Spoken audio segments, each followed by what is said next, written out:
everyone, and welcome. Today I am going to be painting this 4.5-inch stone, but I'm going to do it just a little bit backwards.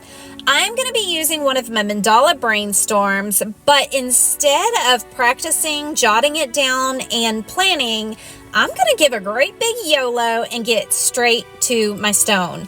And then I'll take notes and transfer anything I want to remember over to that sketchbook page. Y'all, I am really loving my sketchbook. I want to keep that up. But sometimes I like to just watch the magic unfold right there on my rock. So that's what I'm going to do today. You guys, if you need any help with guidelines, these Mandala Brainstorms, swooshes, whatever it may be, I'm going to leave a lot of helpful videos down in the description for you. I have tons of videos on my channel. I'm also going to leave a whole list of everything I use in this video down in the description. You guys check those links out. If you have any questions past that, ask me in the comments, y'all. I still read everyone, and I think I actually answer everyone. Anyway, you guys, let's get painting.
right, y'all, these big dots around the edge are starting to run just a little bit, and I think it looks so super cool. It reminds me of abalone, but if you don't like it, I'm gonna see if we can fix it.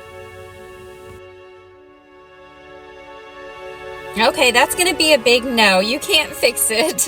If you don't like it running like that, just when you place the dot, put a lot less paint than I did. You don't need a ton of it. When you do just a little bit of paint, just make sure you lightly swirl it. That way you don't dig the paint out and see the black underneath. But it'll work just the same. Me, I like it. I'm gonna go with it.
Oh, wow, you guys, do you see that color shift going from blue to purple, blue to purple? I love it. I'm not sure if you can see it as well as I can, but I love it. And this Blue Quartz, Linda, Pauline, thank you guys so much for sending me this paint. It's perfect for this project. I love swirling those treasure golds. Y'all don't have to do that. It's just something I adore doing, so I do it. Anyway, I'm going to leave a link for all the paints I used and everything else in this video down in the description. I hope you guys find what you need and give this a try. Don't forget to hit the like and subscribe button and check out channel memberships and click all the links in the description. Do all the things that you know help my channel out. I really appreciate it. I'm going to leave you a video right here that YouTube thinks you're going to want to watch. And I'm going to leave a playlist right here of all my 4.5-inch stones if this is the size you're looking for. I hope you give them all a watch. And until next time, rock on.